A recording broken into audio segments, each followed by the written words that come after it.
You keep trying to run for the prize. You keep trying to run this marathon to get to the end of the race, but the goalpost just keeps shifting and there is no end in sight because beauty trends for women continue to shift year after year, month after month, day after day. And the thing with the buccal fat removal is you can't take it back. You know, with fillers, you can at least get those dissolved, and Botox, all those things. You've seen Kim Kardashian, the entire clan, get their butt injections or their butt, whatever, their butt injections, filler, BBL, whatever the case may be. I don't really know how these things work, but you've seen them get their artificial butts taken out. But with the buccal fat removal, you can't put that fat back in your face. Once it's gone for good. This is why you have women that end up looking like they've had so much work done because they keep chasing a trend until the trend chases them.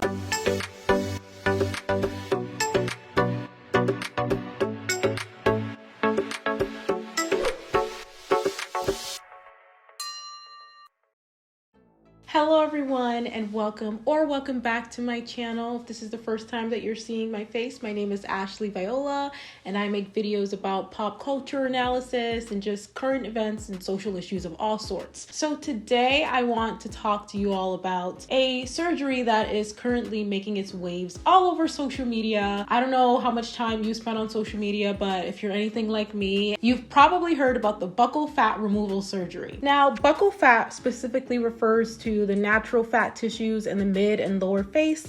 It's responsible for the rounded, soft jaw shape, and functionally it serves as a cushion between two of the chewing muscles, which is the buccinator and the masseter muscles, and I hope I'm pronouncing that right. So with the buccal fat removal surgery, you're literally seeing people remove fat from their face. And by the way, the surgery is irreversible. When you remove your buccal fat through surgery, it takes approximately 1 hour and it results in obviously a slimmer face.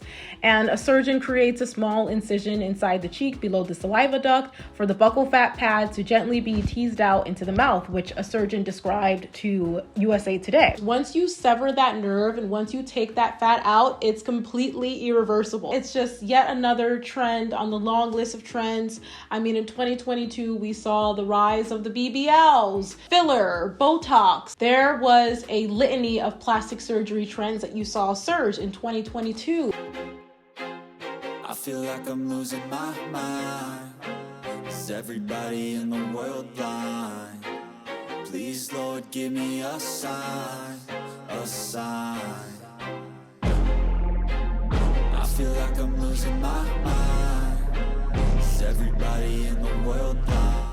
It just goes to show how beauty trends are ever changing. And with BBLs, we also saw how the heroin chic look, which for those of you guys who are unaware, the heroin chic look was popularized in the early 2000s with models like Kate Moss, who appeared to be so skinny that they appeared to look like they were on heroin. And this was in fact a trend.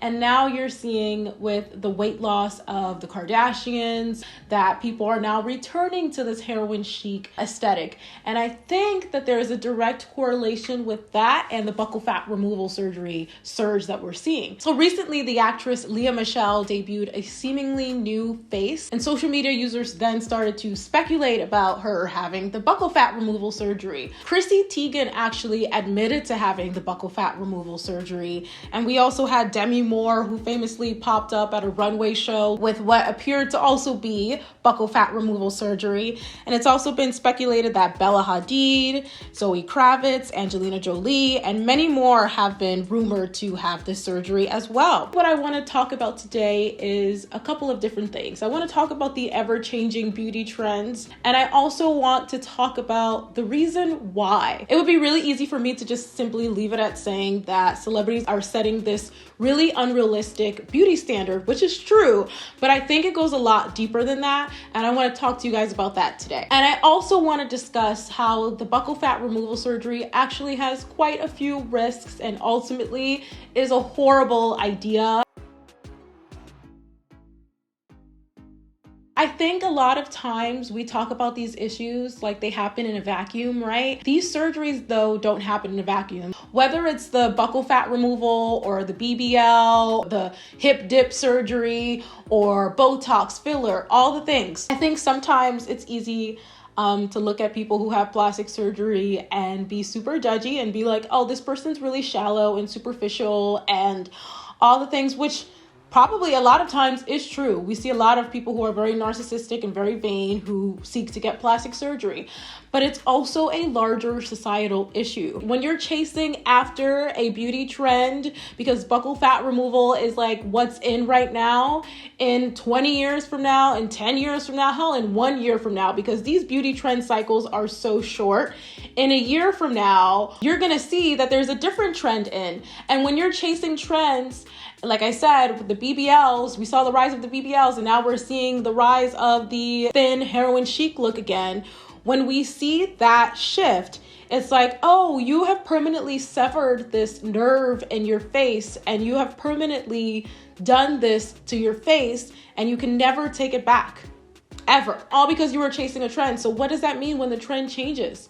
Because the goalpost just keeps shifting. Like, you keep trying to run for the prize and you keep trying to run this marathon to get to the end of the race, but the goalpost just keeps shifting and there is no end in sight because beauty trends for women continue to shift year after year, month after month, day after day. And the thing with the buccal fat removal is you can't take it back. With fillers, you can at least get those dissolved, and Botox, all those things. You've seen Kim Kardashian, the entire clan, get their butt injections or their butt, whatever, their butt injections, filler, BBL, whatever the case may be. I don't really know how these things work, but you've seen them get their artificial butts taken out.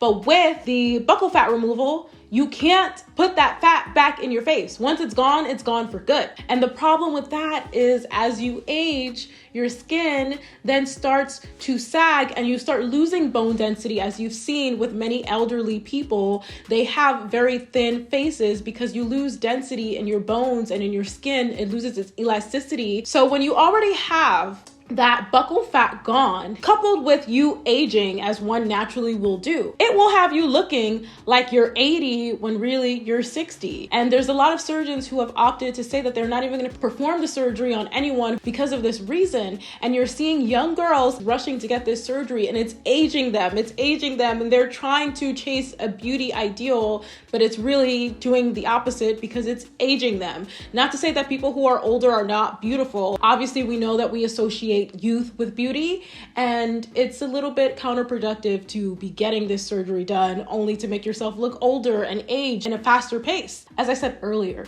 these issues don't exist in a vacuum. There are always societal reasons that lead to women wanting to seek out cosmetic surgery. Again, it's easy to simply just treat it as an individual problem and say, oh my God, you're so vain. Why are you seeking this out? Which, like I said, that is a part of it.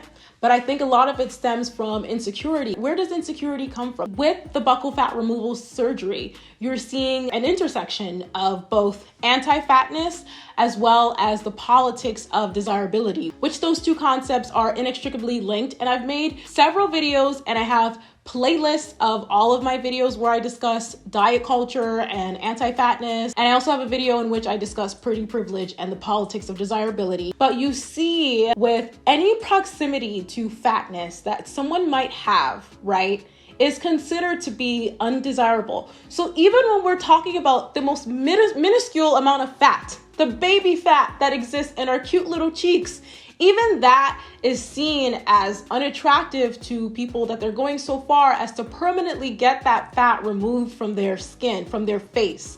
Take that in. A lot of women kind of jump off the cliff with the plastic surgery and they kind of get one thing done, get a lot of compliments, and then after so long, oh, okay, people really like this. Let me do this procedure, and then let me do this procedure. Then one day you wake up looking like little Kim. I think that there's definitely a perception when we see women like that, it just looks fake. Like, I feel like at least when your surgery is good, it's undetectable. It's not meant to make you look like a mannequin or look that way. And you then tip the scale from, oh my God, okay, at first you did a little bit and it looks good, which good, we'll talk about what defines as good and what isn't. But you do a little bit, and then one day you wake up and your face is completely unrecognizable. And that's where we're going with this buccal fat removal surgery and the BBL and this and that. And when we see the goalposts keep changing, this is why you have women that end up looking like they've had so much work done, because they keep chasing a trend until the trend chases them. A lot of women are seeking out plastic surgery in such high numbers because of the politics of desirability. The politics of desirability tells us that the way that you look like and the way that you present in the world has a direct correlation on the opportunities that you're afforded, by the way that people treat you, all the things, all of your experiences are colored by the way that you look, especially when you're a woman. When you're a man, there are beauty standards that are placed on men, like being tall and being muscular and things like that. All beauty standards that are placed on men, all built by the patriarchy as well. However, men are able to, even if you don't meet those physical characteristics, if you do have wealth, then that equals power. I think men are still at the place where the ultimate measure of their power and their influence is how much money they have. With women, though, the ultimate factor that determines your success and your ability to traverse up the social ladder is the way that you look like. So while again, it's easy to paint these women as being vain, it starts off as being a larger issue. It's because we live in a society that places value on human beings, on women specifically based on what they look like.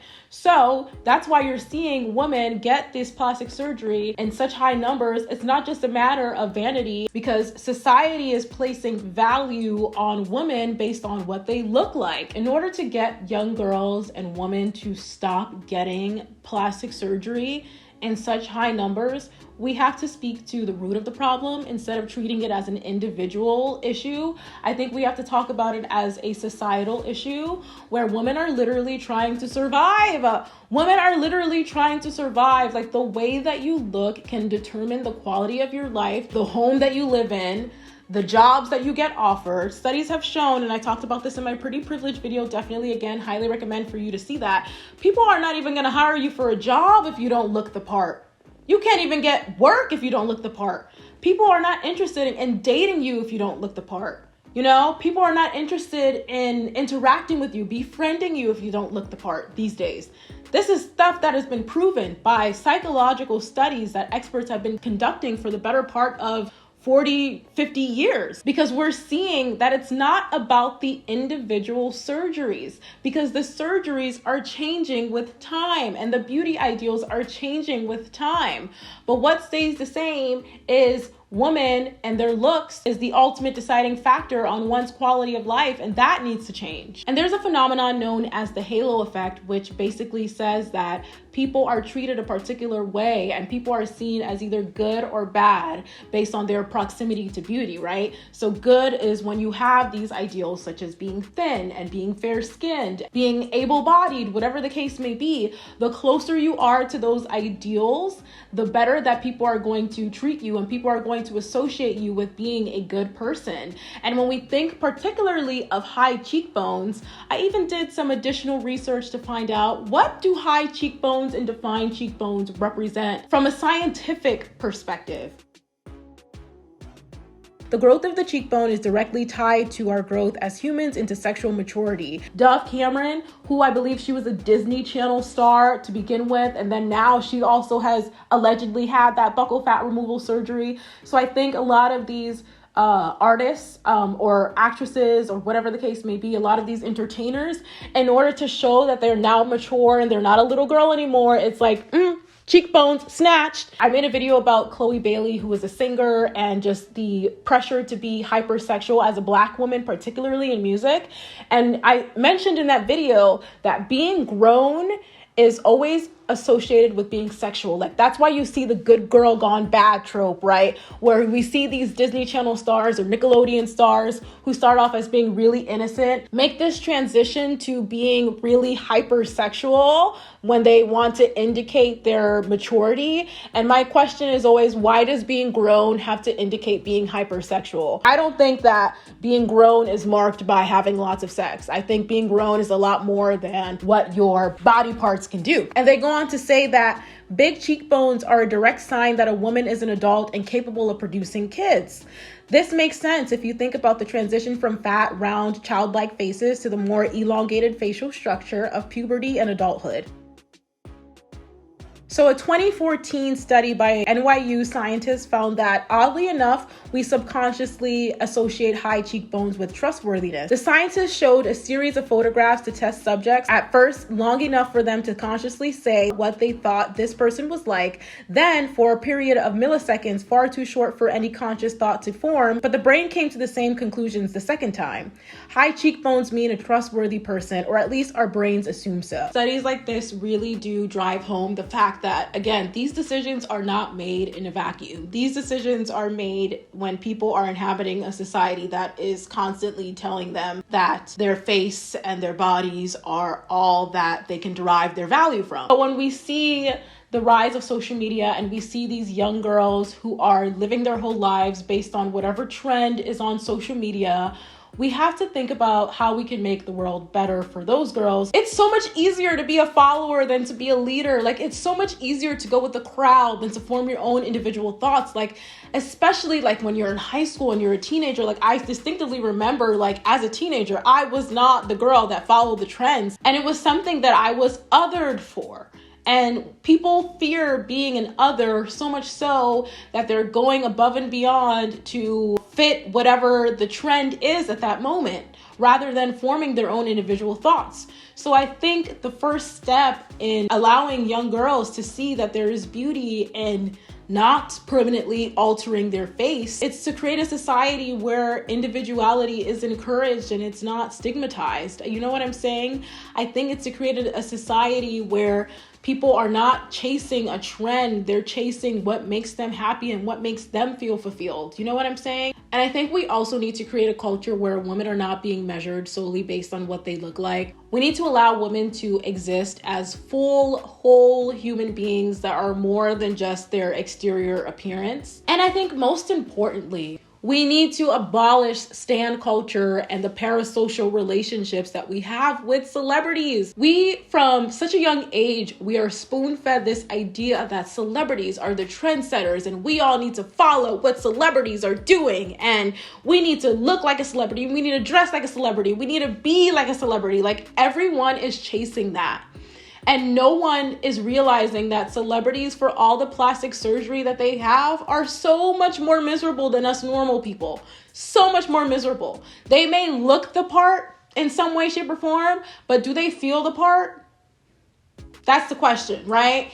And so we need to really stop teaching children to worship celebrities. We really need to stop. A lot of these celebrities, the ones that get the most attention, the ones that have the highest of platforms, are horrible people. And the faster that we get young women and girls to realizing that, I think the better off we'll be as a society, where we don't have to worry about the buccal fat removal surgery or the BBL or the thigh gap and the hip dip and the lip dip and the lip lift and all the things. Like, I'm tired. I'm tired.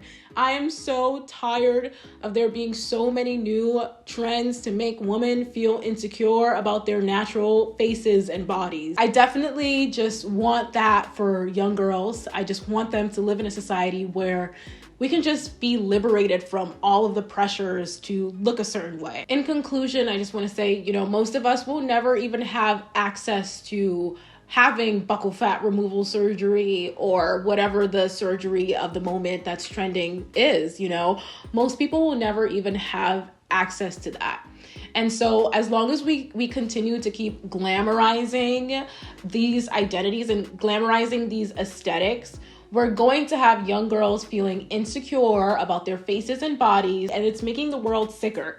So yeah, definitely want to hear from you guys in the comments down below. What are your thoughts on the ever-changing beauty trend landscape that we are all inhabiting? What do you think about that? What do you think about the buccal fat removal surgery?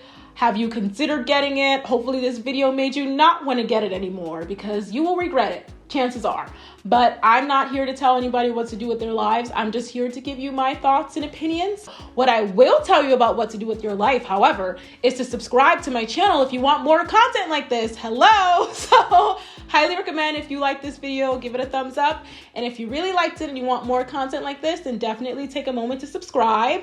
And in our famous last words here on my channel, I do want to say, in the words of the amazing civil rights activist Fannie Lou Hamer, nobody's free until everybody's free. Thank you all so much for watching, and I can't wait to see you on the next video.